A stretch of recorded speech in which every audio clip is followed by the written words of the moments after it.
Hello, we're about to record episode 15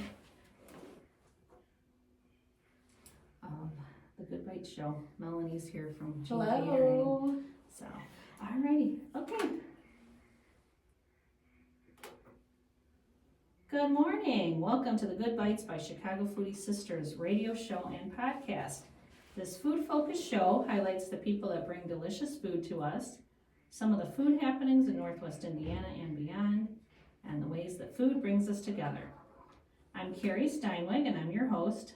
I'm co-founder of the Chicago Foodie Sisters food blog and author of Unique Eats and Eateries of Indiana from Reedy Press. This show is brought to you by Albano's in Valparaiso.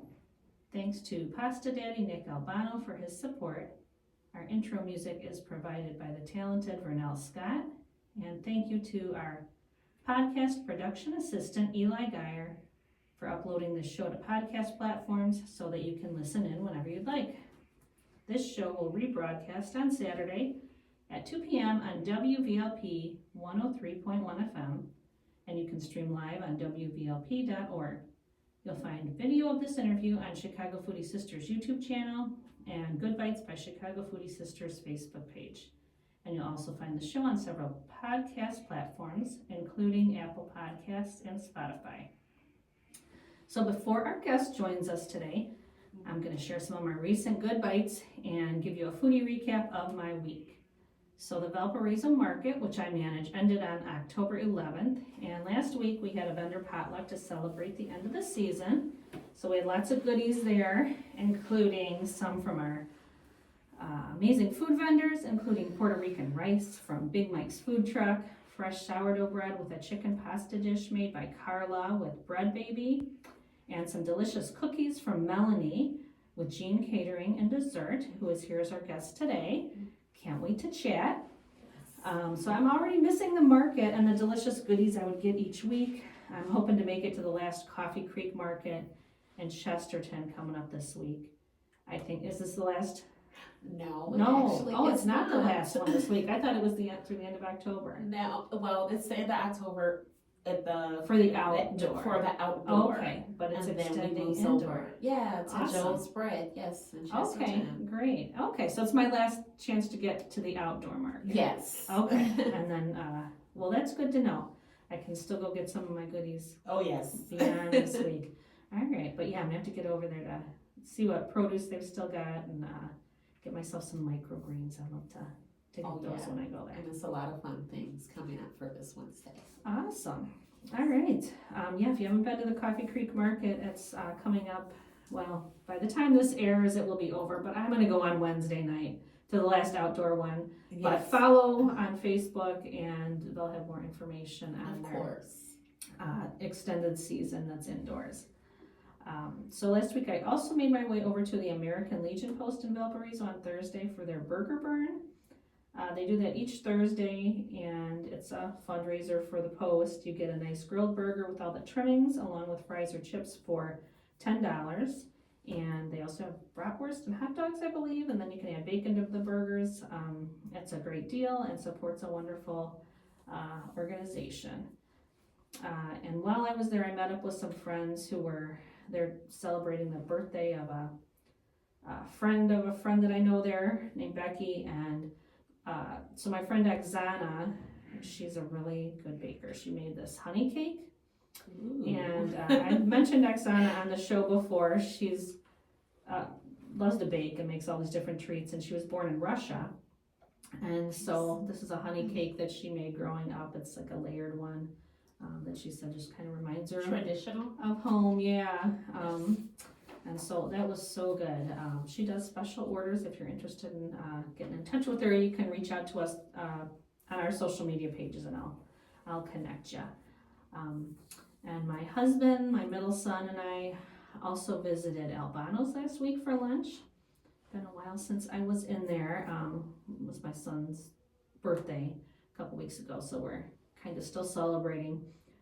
He's a huge fan of Nick's tortellini, and often at the market I would bring home the short rib tortellini for him because that was his favorite. But we had a fabulous meal at Albano's. He's located at on Washington Street, right at about the intersection of Jefferson and Washington. So my son ordered the chicken tortellini and a cream sauce. Of course, anybody who dines with me, they know they have to share a little bit, so I get to try everything. Same. So I tried the chicken tortellini, delicious. And then I got, my favorite of his is the corn tortellini, and he does it in a brown butter sauce. Have you tried that before? Yes, that actually was my second one. I think I tried about 4 pastas from him. Yes, so that's my favorite one. My husband loves the short rib tortellini. Yes, my son's favorite, that and the chicken, and they're all so good. And their salads are great. Oh yes, their salads. Yeah, the salads. He does a salmon, a hanger steak. Oh yeah. And if you ever go in the restaurant, he does his focaccia with like the slow roasted. Yep. I think 12-hour simmer sauce. He calls it. Everything there is. It's great. Yeah. The bread was gone before the food even made Yeah. it to the table. It's so good. And my husband ordered. It's not on the regular menu, but he was offering a spinach and cheese tortellini. Oh wow! So my husband ordered that, and that was really good. Yeah, that sounds delicious. So yeah, they don't have that all the time, but if you ever see that it's available, try that, because that was really good. So, and then those portions are so huge that always have take home. Yeah, I know, that's a nice show. So now you're gonna have leftovers. We all took home at least half of our meal. So, and then I thought we were done and we were gonna leave, but it's so hard to pass up dessert there. So I always say the honey lavender cheesecake. I hear that a lot. I have to try it. I haven't tried the desserts yet. I've been saying for a while it's my favorite dessert in the world, but I tried another one there that I think is my new favorite, and it's a coconut cream cheesecake. Wow, that is, his mom makes all the desserts. Oh, that was amazing. My husband doesn't even like coconut, but he was like, this is my favorite. We tried 3 different desserts. We tried the honey lavender, the coconut cream cheesecake, and then a chocolate ganache. And the coconut just blew us away. I bet. That was so good. That's like been how many days since I ate there. I'm just like, I'm still dreaming about it. So that one might be my new favorite right now. So that was on Friday. On Saturday, my husband and I went to a workshop in Oak Forest, Illinois. It was sponsored by Sertoma Star Services, and it was called Responding to Each Other First, and focused on strengthening first responder relationships. So they did an amazing job. My husband's now retired, but was a firefighter paramedic for 25 years, and these informational seminars are really needed, and it was nice to see that they did this event. But of course, as part of the event, there was lunch. So it was so good. I was asking about who catered it, and they said Chuck's, and my mind went to Chuck's Southern Comforts Cafe in Burbank and Darien, but she said that it's not that Chuck's. It's another catering business called Chuck's. She said in the Park Forest area, so I've got to find out more because it was really good. There was 2 different types of chicken. And was it Sertoma? You said it was Sertoma? Sertoma Services that organized the event. Okay. And it's a nonprofit, and I think they're based out of Matson now. But part of their mission is they do, I think they have workshops and do job placement for adults with developmental disabilities. I've done one craft show with them, actually. Yeah, they normally have it around this time towards the end of the year. Oh, okay. Yeah, beautiful. And they it's more of a holiday craft show. Okay. Where they allow them to come in and they shop. So they shop first, and then they allow the public to come in. So that's nice. I met a few great people there. Yeah, it's a great organization. They do, that's part of it, and then the other part they do like mental health, community mental health programs. Yes. So that's what this one fell under. So yeah, it was a really nice event. They did a great job on it, and the food at lunch was so good. So they had 2 different kinds of chicken. They had some baked and some fried. And the fried was like in a big pan. There were French fries stuck in there too. And they did hamburgers. They did green beans with turkey. Oh yeah, which was so good. Mac and cheese, potato salad, sweet potatoes, and some other stuff. And that was one of the best potato salads that I've ever had in my life. That was so good. I'm usually like the mayonnaise based potato salad's better, but this one was a mustard one. Oh my gosh. Oh yeah. That was Yeah, one you of the have best several I've ever different had. kinds. Yeah, I always kind of tended toward the mayonnaise one, but this one was, I think I changed my mind now. Was it like a mix of both? Or? Maybe it was, Yep. yeah, but it was, awesome potato salad. I loved it. I'm still thinking about that too. I could go for a bowl of that. But, and then also, I'm not a sweet potato person, but these sweet potatoes, it was really like dessert. It was sweet. Oh, yes. So That's southern. Yeah, so it was very good. Very good meal at that event. And then later in the afternoon, after we finished up with this workshop, since we were in Oak Forest, I suggested a place to my husband that I've been wanting to go to for a long time. It's the Carrig, which is an Irish pub that's located inside Chicago Gaelic Park. So yes, I think I am familiar with that one. Yeah. Yeah, I've it's seen that around. yeah, they have a big banquet hall there. They have like a sports complex too, and so they have, and then they have this traditional Irish pub located inside the building with the banquet hall. So yeah, so it's my first time there, and since I'm Irish, I enjoyed going and celebrating my Irish roots. So oh, great! I started out with a cup of chicken leek soup that was amazing. It was so good. It sounds so simple, but it was.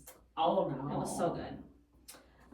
Leeks, just the flavor from leeks. Yeah, I forget how big it is. Yeah, and when you cook with them, you have to be careful too, because sometimes you can overpower it. Yeah. But yeah, I haven't had leek soup in about 10 years. Yeah, and I've had potato leek before, but this was chicken leek, and I don't think it even had potatoes in it. It was just like a creamy soup with chunks of chicken and leek. It was very, very good. Really enjoyed that. And then hubby ordered a Reuben tater tot Reuben tater tot appetizer. And so I'm expecting frozen tots and just like maybe corned beef and sauerkraut on top or something like that. And it was nothing like that. They were way larger. They were probably triple the size of a regular tater tot. And they were handmade. So inside was nice. like mashed potatoes and pieces of corned beef. And there may have been a little bit of cabbage in there too, but then they were deep fried and served with Thousand Island for dipping. Oh my gosh, those yes, were I'm gonna have so to try that. That sounds delicious. They were so good. And then it was served. It was like the presentation was so pretty too. It was like served on a plate with like it had the tater tots, and then the other half was like a chopped salad. So I wasn't expecting to get some nice greens in there too, but that was a nice little addition. And I had a yummy vinaigrette, so. I liked that a lot. And then we split an entree, and we got, it was on the menu as bacon and cabbage. And so I was asking the server, I said, so is that like cabbage and potatoes and then little bits of bacon? And she's like, no. So it's like, I guess the Irish bacon, they call it boiling bacon. And it's really, I just think just like ham. It was two big pieces like of ham. And I was envisioning like a big one pot meal where it was like kind of all together, but it wasn't served that way. It had the boiling bacon, which is like a smoked ham, I think it was. It was so good. And then some red potatoes and cabbage, and then they also had a pureed carrot and parsnip with it, and that was delicious. Yeah, so very yummy. It was and nothing that we got was like what I was expecting. It was way better. That's the beauty about food. That is the beauty about food. I know, it is, yeah. Oh, and then that, the boiling bacon too was topped with a creamy parsley sauce. That was so good. So, I'm getting hungry. Yeah, I know, me too. I do this show early in the morning, and then by the time we get out of here, I'm ready to go eat. But, and I tried a Harp beer for the first time. I hadn't had that one, which is an Irish lager. I've had like Smithwicks and Killian's before, which are the reds, and I like those, but the Harp is a lighter one, so I mean that's a nice, goes well with anything because it's such a light, crisp beer. So, and it was fun. When we entered there was a sign on the outside of the door that said "Enter here for Mary's funeral," and we couldn't find any other door, so we're like, well, I guess we're going to Mary's funeral. Oh went boy! Through the door to the Carrig, and then but then in the other room there's a wedding going on, and we saw Yeah, There's a lot going on there. yeah, the wedding party was outside when we arrived. They were like out in the arbor, and so we were watching them, and then you could hear them in the room next door, and then the wedding party came over into the pub, and they were taking pictures in the pub. So that was cute. So that was going on, and then must have been a soccer tournament just finished, so there was, the pub was full of soccer, people in their soccer uniforms, and then around the corner was 50th high school reunion for Tinley Park High School. So yeah, there was a lot going on there, a lot of events. So a neat venue, and I had been there once before at Chicago Gaelic Park, in the banquet hall part. This was my first time at the pub, but at the banquet hall, I was there for a holiday tea, which was really nice. It was just kind of a traditional Irish tea, and we had scones and all kinds of lots of little yummy desserts and stuff. So I'll have to keep my eye on the calendar for that, because they do that each holiday season. It's just seasonal. Yeah, it was a holiday one. I think they maybe do a couple. I think they do one around St. Patrick's Day too. But a lot of great events there. That's Chicago Gaelic Park, and that's located in Oak Forest. And then I just wanted, this one's not really a food thing, but just wanted to mention we stopped on the way home at my husband's old firehouse. So shout out to local Professional Firefighter Association, Local 3709. It was nice to see some of the guys my husband worked with, meet some of the new crew, and just reminisce. And it's like as soon as I walked in that bay and I got hit with that smell, like a mix of gasoline and rubber and dampness and stale smoke. It was just, but it just felt like home. I was gonna say that. Part of our life and our story for like a quarter century. So yeah, the fire life, I miss it and I don't miss it, but just want to acknowledge these guys and what a great job they do. And they shared some Halloween candy with me. I did not know that Kinder comes in like little bite-sized things now in big bags. I didn't need to know that, but and then in my kitchen this week we ate a lot of leftovers, but I did make the kids the White Castle knockoffs. They love those, like the sliders. Yes. Oh yeah. Lately they've been requesting those. I've been making them once or twice a week, and they're just they love those.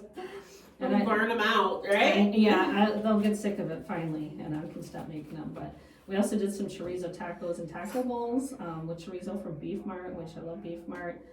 Sometimes when I do those too, I also get from the market Bennett Farms. Oh, yes. One of the vendors, and they do a chicken chorizo that's really good, and it's nice and lean. I haven't had chicken chorizo. Yeah, it's really good. Yeah, I like that. So I like to get that from the market and make chorizo tacos, or for breakfast to make them, the breakfast tacos.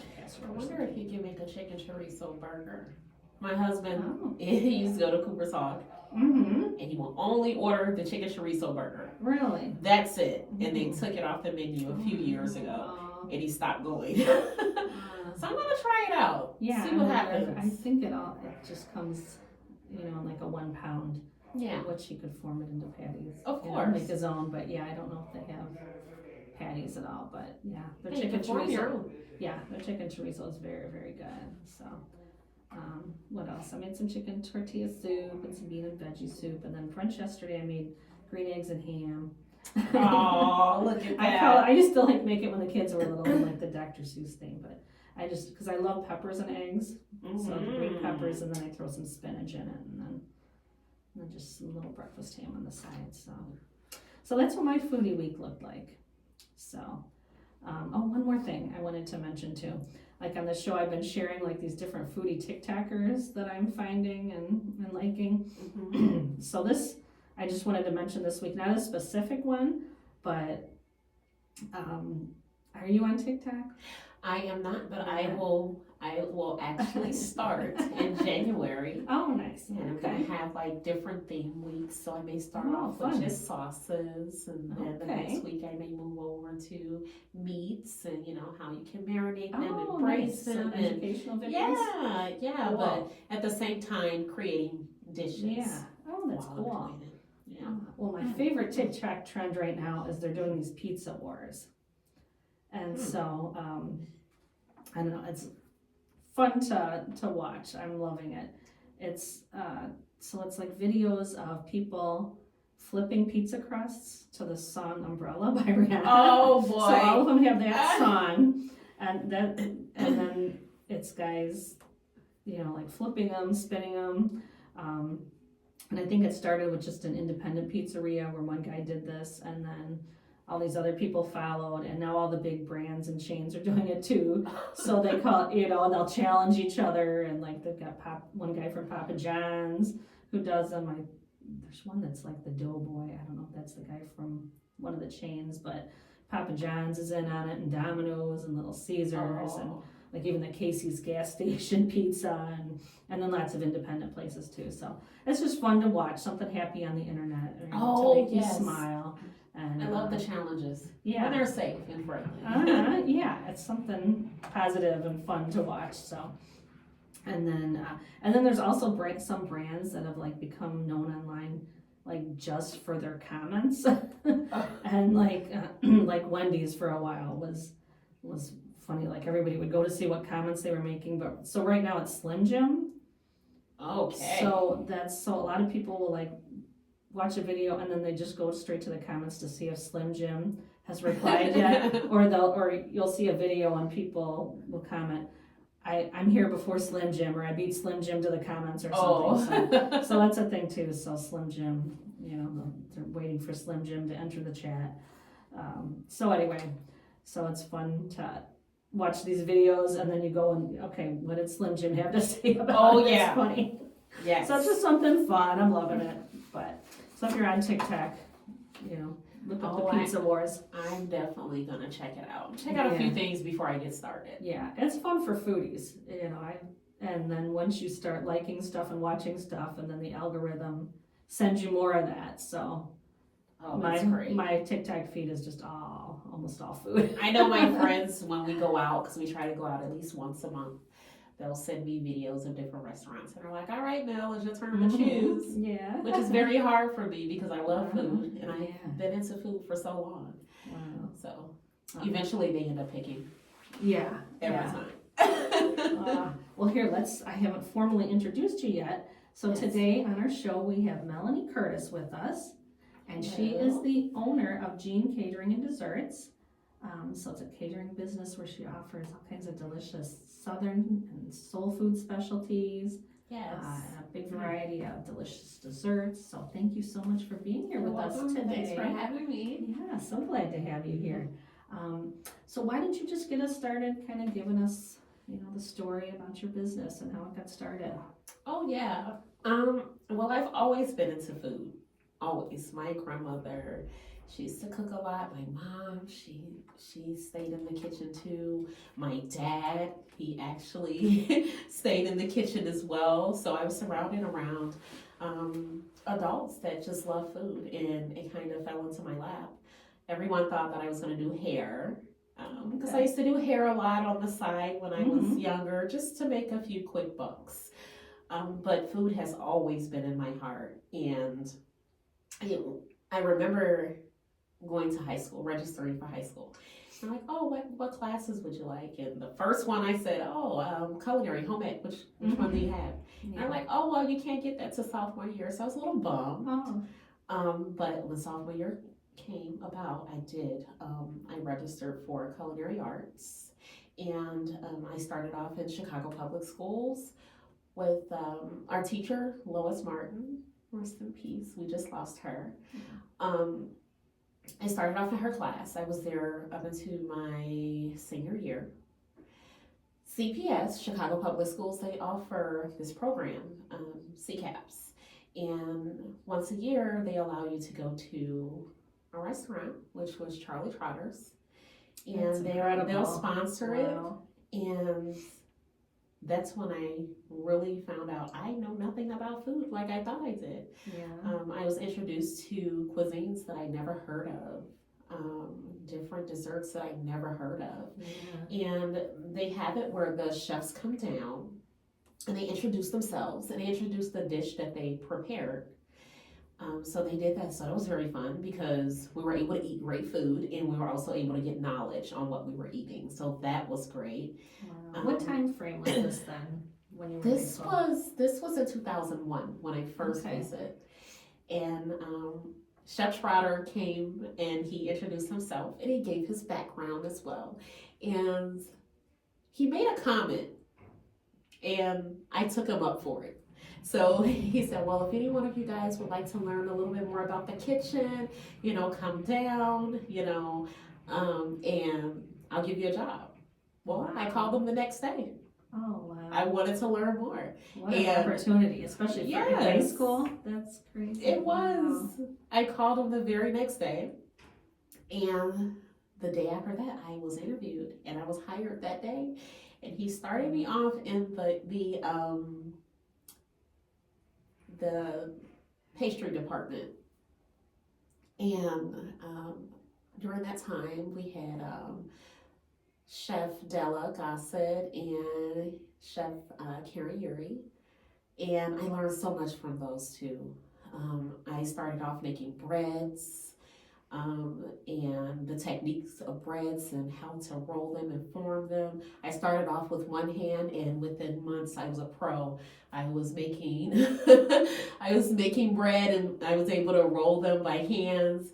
I also learned how to prepare what they call maigrides. They are little candies that you have after your meals. That was my next section. And then I started making ice creams and sorbets. Wow. And it was great. I was able to switch over to their Garde Manger station, learn a few different sauces and dressings and different greens that came from all over the world. And I stayed a little bit at the hot station, but not much. I was able to go front of the house sometimes when I prepared a pastry dish. And when the schools come out, I was able to introduce myself, and I was able to explain the dish that I prepared. And it was very fun. It was a very fun time. I stayed there until my senior year. I was challenged by a couple of my peers. Because I worked at Trotter's, I was really watched upon a lot. And I was really expected to mess up sometimes because Charlie Trotter's was all about perfection. So I was challenged to register for scholarships. And I registered for 6 scholarships, and I won all 6. One of them was a cook-off. And I was able to win a trip to Ixtapa, Mexico, and a full ride to college. Yes. And I enjoyed it. But I was prepared a lot. So one of the things that we had to make was a French omelet. And that is not easy to make. And every day, Trotters will have me flipping 40 eggs, preparing me for the competition. And it was great to be able to have that much support. The whole kitchen supported me. I was the youngest one in the kitchen. How old were you when you started there then? 16. Wow. I was 16 when I started. And it wasn't like work to me, but it was work. I didn't get a slap on the wrist just because I was 16. I was expected to show up and execute everything just like everyone else there. It was great. Were you the only one then you said that was a field trip that you went the first time to Charlie Trotter's? Yes. And he gave that challenge, and were you the only one that responded and ended up working there? Did anybody else from your school or anything? Yes, I think I'm the only one that was at my particular school, in my class, that was a little more serious about it. Yeah. So far from following on Facebook, I think I'm the only one in my particular class that still, works in the food industry. Really? And wow. Yeah, but it was another student there. I remember her name. Her name was Avante, and she attended a school too as well. I think she was like a year younger than me. But she didn't go to my particular school. Yeah, and we both were there at Trotter's. Wow. I was more full-time. Okay. Yeah. What an opportunity though in high school to it definitely work was. there. Yeah. It was, and I learned so much. Oh, And sure. it really grounded me when I produce anything, whether it's desserts or if it's food.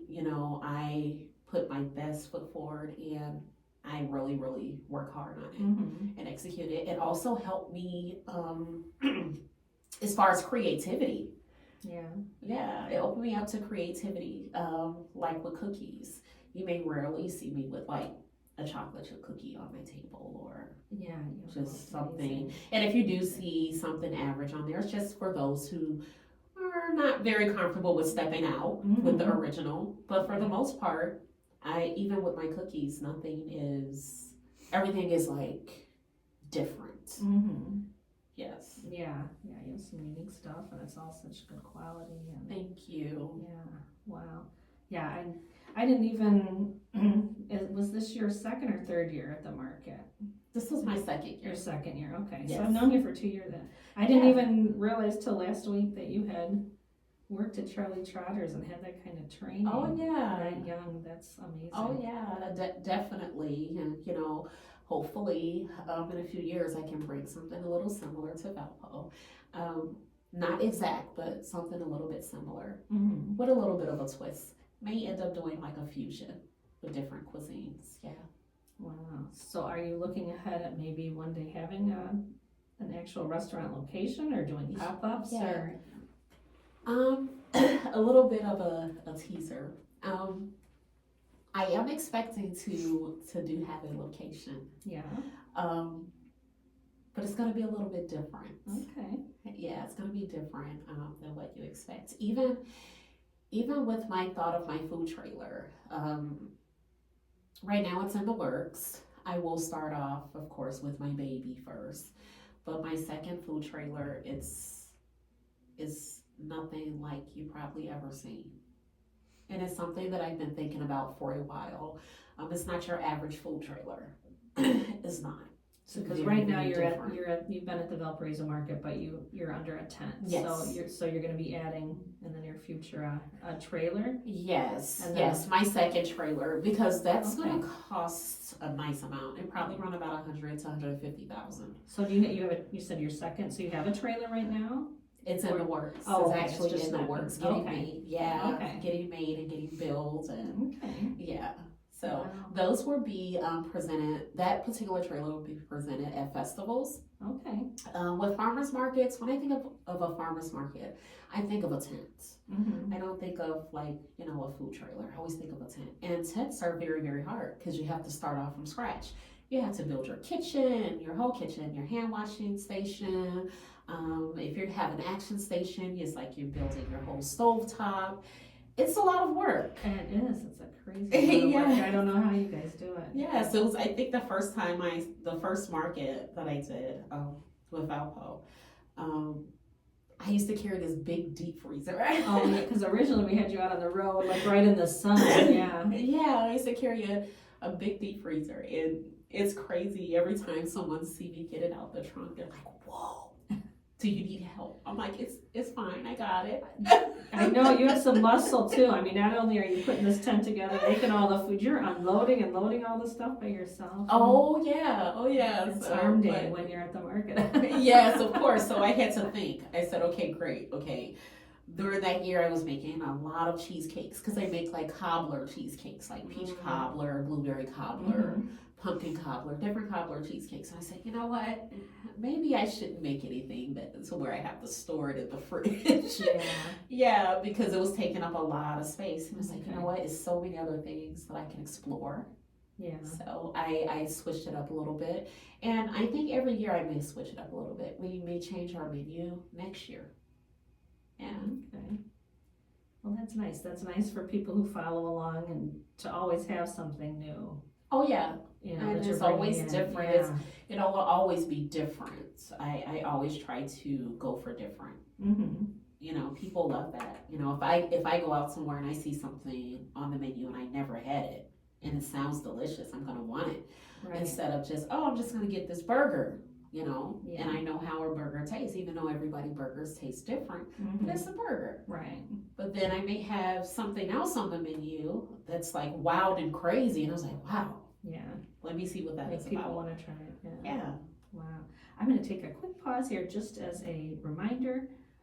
or if you're just tuning in, you're listening to the Good Bytes radio show, Good Bytes by Chicago Foodie Sisters, on WVLP 103.1 FM.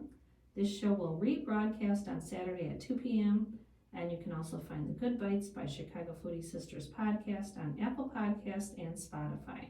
And we're here with our guest today, Melanie Curtis, owner of Gene Catering and Desserts, and we're talking about her training under the staff at Charlie Trotter's and her catering business. And so we got a little bit about how you got started. Yes. Let's talk a little bit more about what you're doing right now and what's on your menu. Yes. So right now was coming to the end of the season, but I was registered at a few markets, Valparaiso Market, which is on Tuesdays and Saturdays from 9 a.m. to 1 p.m. And then we have Coffee Creek on Wednesdays. We are at our last outdoor market, and we'll be indoor for the remainder of the season, so the end of December. But that one was more of a night farmers market from 3 p.m. to 7 p.m. And then on a few occasions, I'll do Hobart Market. I'll do Portage Market as well. And then I'll do festivals and expos on the weekends. Our menu right now, we have what we call a stuffed cornbread. And we put the cornbread at the bottom of like this metal container. And then we'll have layered on top collard greens, sweet potatoes, grilled chicken, and mac and cheese. And so we good. Oh yeah. And we also had another one where the cornbread is at the bottom again, and then we will smother it with sausage and cabbage, which was really good too. And then you can also get your chili, get that smothered with cornbread. Did you do it one time in a bowl, like a cornbread bowl? Yes. Yeah. Yes. It depends, because the cornbread bowl is like it's a big portion. Yeah. So it's almost like a two-person portion. Yeah.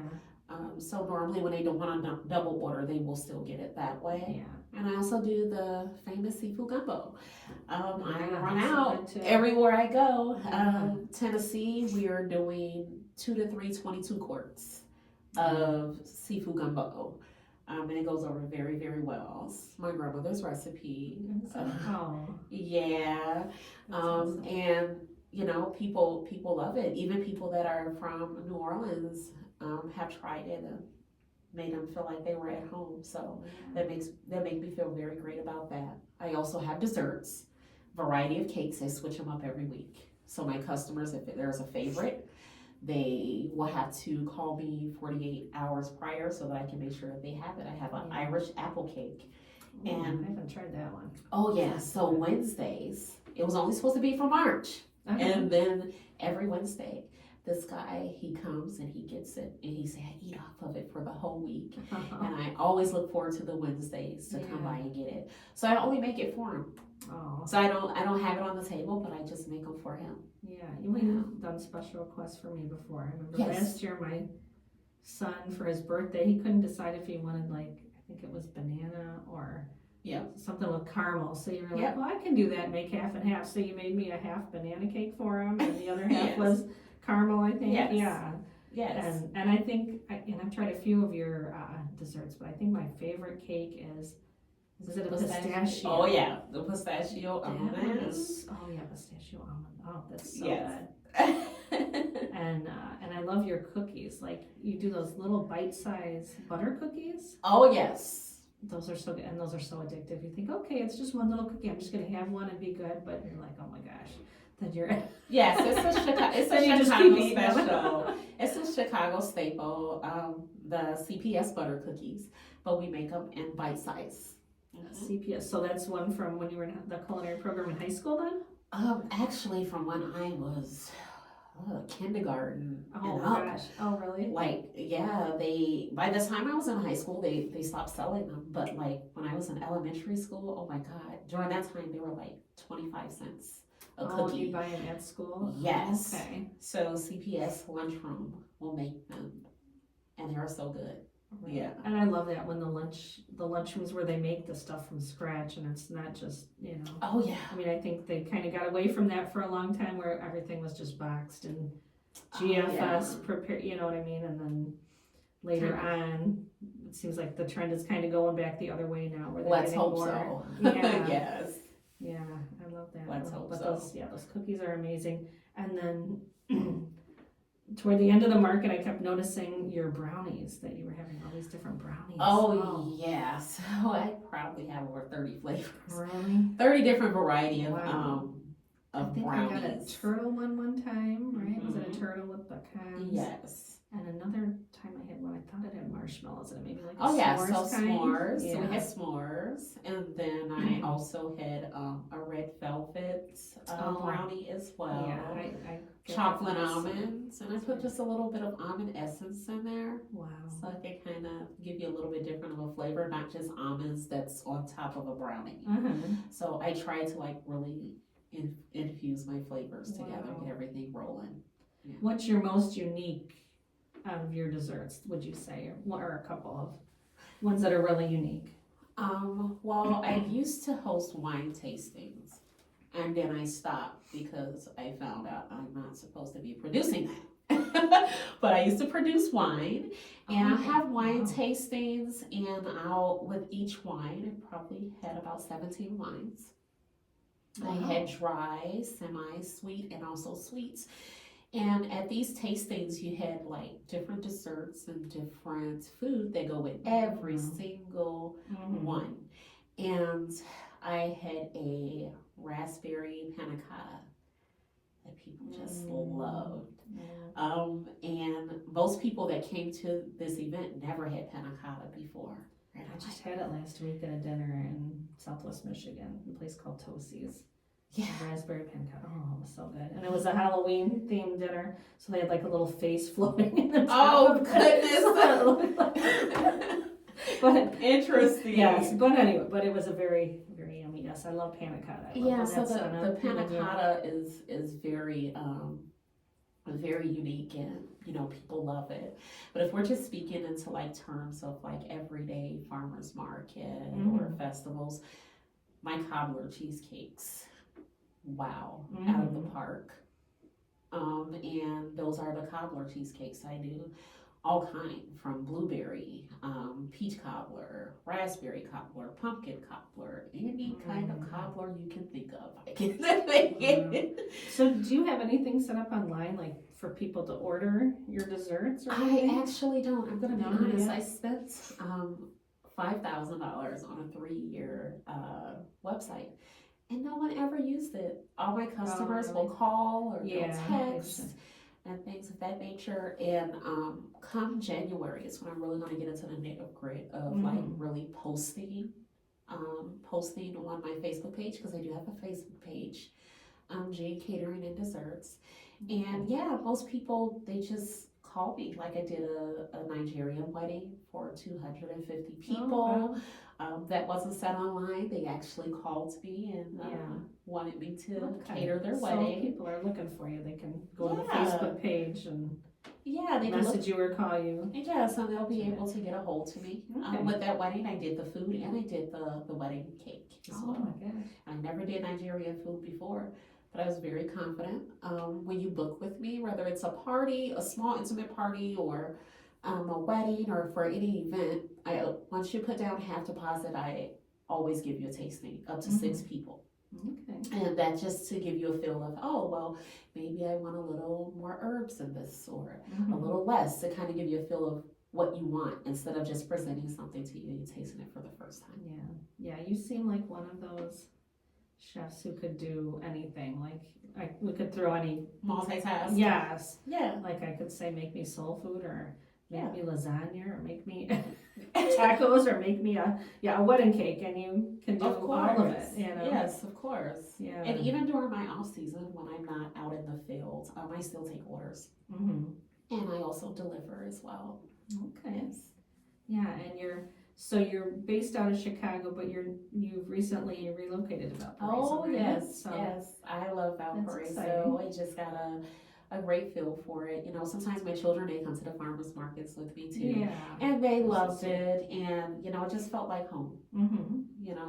Something different. So I decided to come here, and hopefully, this is where we'll be permanently. Mm-hmm. I love the city, but you know, as my uncle used to always tell me, once you start getting up in age, and I know some people that are not 40 and probably over that's watching the show, it's like, oh, 40, that's nothing. But now I'm at the point to where the city is a little bit busy, you know, and I kind of want to like settle a little bit more quiet. Yeah. Yeah. I get it. Oh boy. So, and you're originally from Chicago then? Originally from Chicago, yes, born and raised. Traveled a little bit as far as moving. Like when I was a little girl, from the age of 5 to 7, I actually stayed in South Bend, Indiana. Oh, For 2 years, because my dad used to work like the steel mills out here, and they were like really, really out. Yeah. We stayed here for 2 years, and then we may have stayed in Milwaukee for like a year, but all the rest of my years have been Chicago. Okay. Yes. Well, you mentioned traveling. I want to ask about your, because I know you do a lot of events in Northwest Indiana, but you go quite a distance for your festivals. I do. So tell us about yes, some of so the places. one of my favorite places to go to do festivals is Tennessee. When they come out. It's very, very family oriented. All of my, because I work from a tent, all of my banners, it has, you know, my menu, but it also has my location. And when they see something different that's not from there, they are rushing. I do a banana pudding festival out there every year, and I probably sell over 400 banana puddings. Wow. And that's not even everything that's on my menu. And I am the only one that actually preps everything that I do. Everything I do, I prep. So I am prepping 400 banana puddings without help. I'm prepping the menu, the savory items that I have to do, along with everything else. So whatever theme that particular festival have, I'm probably the only one with the most on the menu that's with that theme. So with the Banana Pudding Festival, I have banana pudding brownies. I have banana pudding cake, banana pudding. But with my banana pudding, it's not just banana pudding. I have different flavors, strawberry crunch. I have a caramel ribbon. I have I have a blueberry cobbler one. I have a Biscoff. So I have different flavors, and it just really excites people. Like a festival I need to go to. Oh yeah, and that's kind of in the works too. Hopefully soon, I can talk to a few people around and see if I could become a curator, and I can actually have a festival out here.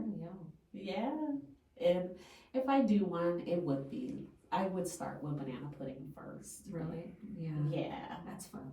Yeah. I love food-centered festivals, and sometimes though it's just the name and it doesn't really carry throughout the festival. Like my husband and I we were coming back from Indianapolis for something, and on the way down we saw a sign for a potato festival, and I'm like, ooh, it was Madeiraville, I think, on the way down. And so in my mind I'm like envisioning this big like potato everything, and all these different dishes made out of potatoes. And in fact, as we were driving, we saw a big semi truck, and you could see like heaps of potatoes in the back. And so we were like, we saw the dates, and we're like, we can stop there on the way home. So I'm the whole drive, I'm like excited I'm thinking I'm gonna go there and get like a big loaded potato with all the stuff on top. I'm gonna get all these potato things. And we got there, and it just wasn't. And it was just like a festival with lots of vendors, and they had, I think, some rides, but it just wasn't potato. I said to somebody, I'm like, why is this called a potato festival? They're like, oh, that's because there used to be a potato farm in town, And I hear that. 50 years ago. I'm like, what? I hear that a lot, and that's why when we go to these festivals and they have themes, I make it to where I have 12 of those menu items. Yes. Like even with the Banana Pudding Festival, I have a dish called the Big Bertha. So I make homemade donuts, right? Then I put a scoop of banana pudding on there with a little bit of caramel, and I make a diplomat cream. It's not like your average, whipping cream that you'll like spray on there. It actually tastes like French vanilla. Oh, gosh.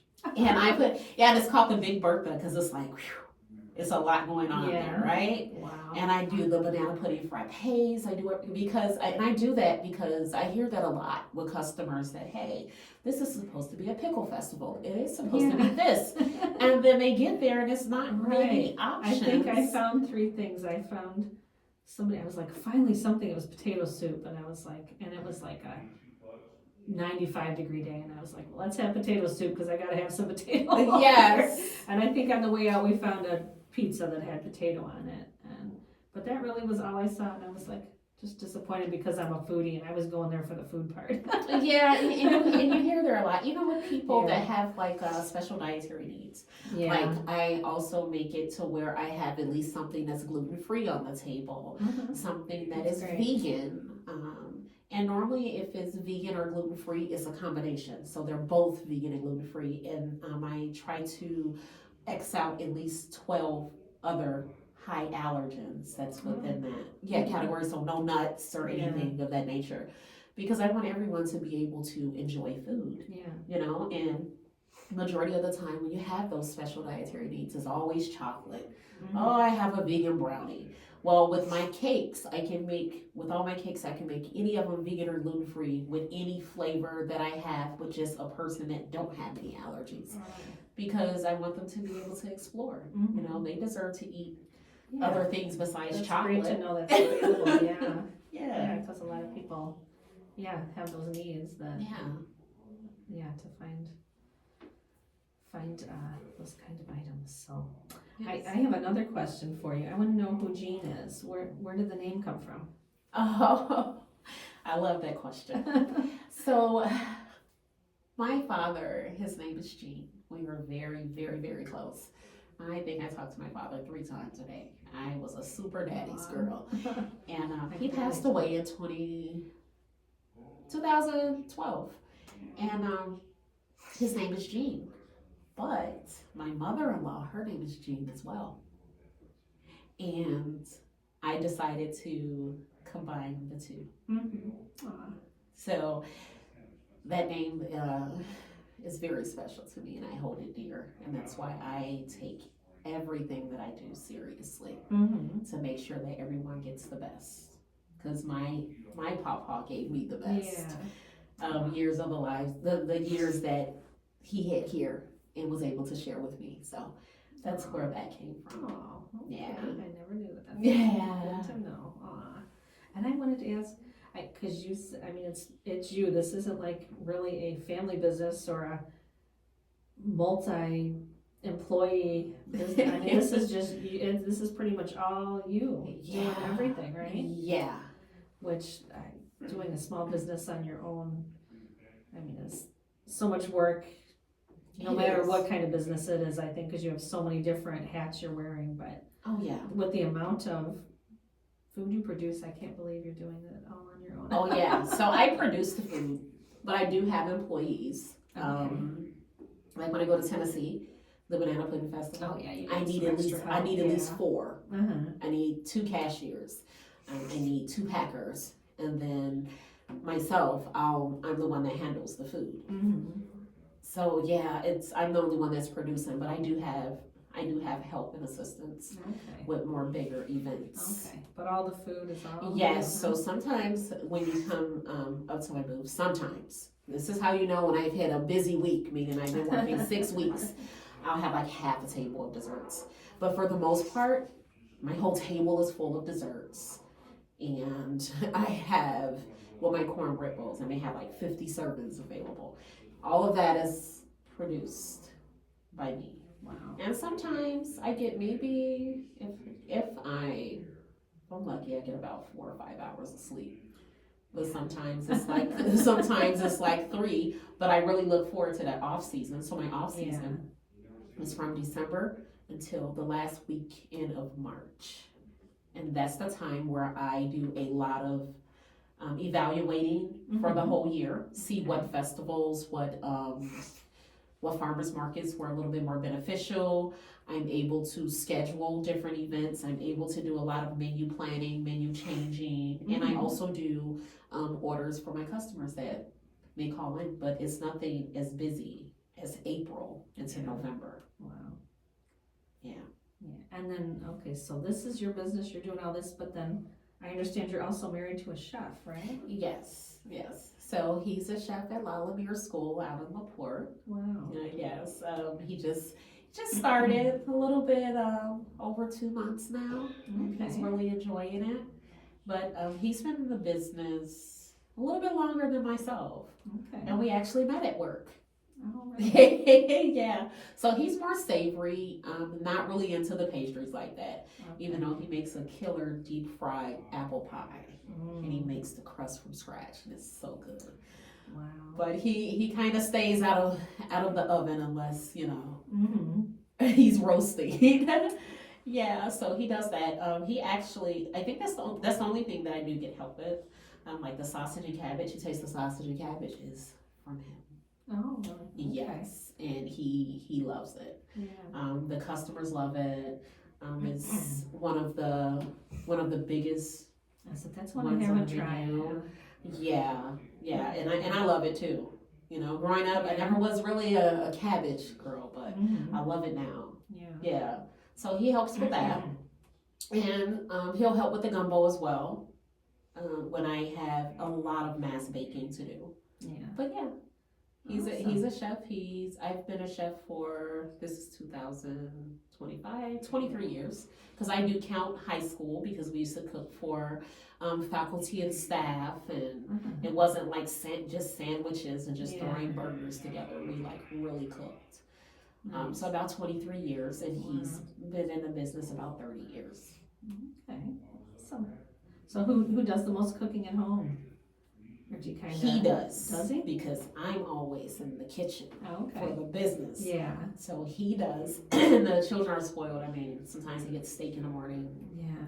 all kinds of great things. What a And house then to I grow come- up in with all that. Yeah, and then I come home, I've been working all week. I was like, hey, want a Yeah. Pop-Tart? Uh-huh. And I'm like, no, I don't. I don't want that. And to get a so. kid to pass up a Pop-Tart, that the alternative is gonna Yeah, be they're amazing, like, Mom, right? that's a snack. Yeah. I'm like, all right, you got me. So I have to put my best foot forward. But he does most of the cooking at home. Yeah. Mm-hmm. That's awesome. Okay, so if people are looking for you, we're market season is winding down here, Yes. except for Coffee Creek will be going on indoors. Yes. Where is there anywhere else people will be able to find you the rest of the year? Yes, so I do have a Facebook page, Gene Catering and Desserts. I am the only one with that name or anything close to it, so you'll be able to find me. Mm-hmm. And you can always inbox me if you have any special requests or if you have any orders or just questions about food, and I will make sure that I respond in a timely manner. Okay, and then next year you'll be doing the markets and then Oh, also a food trailer and some different festivals. Yes, What are some of the yes. festivals that you do? Wow, so I do in Tennessee, starting with Tennessee, I do pickle, I do pumpkin, I do apple, I do the peach festival. The peach festival and the banana pudding festival are my biggest ones. These are all in Tennessee, huh? Yes. Tennessee's got a lot of food festivals. Huh? Yes. I wasn't aware of that. I mean, all year round. Wow. And with those festivals, probably about 4 or 5 hours, we may profit a good 6,000 or 7,000, which is Wow. good. Yeah. So it's a lot of work. Yeah. And with the peach festival, the peach truck comes out, so that makes it even great. So those are for Tennessee. Here, oh my God, I do so many. I do the Wakarusa Maple Syrup Festival. Wow. I really enjoy that. I do the Pickle Festival in St. John, where I fry pickleback chicken wings, and people love them. Wow. So I make my own dry pickle seasoning, and I toss it in there after the pickle. Oh, wow. After the chicken is fried, and they love it. They eat it up. And I also can my own pickles as well. I have over 15 flavors. From savory Wow. and sweet, and also other pickle items like chow chow and beets and things of that nature. Yeah, so I can say I have so many, and it's it is best to go on my Facebook page because I start my whole schedule off monthly, starting from the first for the whole month. It's so many festivals that I do. It's hard to name and keep up. Awesome. Well, we're out of time, unfortunately. That went by quick, but Yes. thank you so much for being here today. Thank you for having me. Talking to you. If you have not tried Gene Catering, please stop and see them at the Coffee Creek Market the rest of the season. Look her up on Facebook. Are you on Instagram I am. also? Okay, Facebook and Instagram. Yeah, take a look at what she's got. Get in touch if there's something you want to try. And it sounds like you kind of can customize too if people have special requests. Oh yes, of course. So. Yes. All right, so Gene Catering and Desserts. Thanks so much for being here today, Melanie. Thank you for having me. With Gene Catering and Desserts. And this show will rebroadcast on Saturday at 2 p.m. Also follow Chicago Foodie Sisters on Facebook and YouTube to see video, and we'll see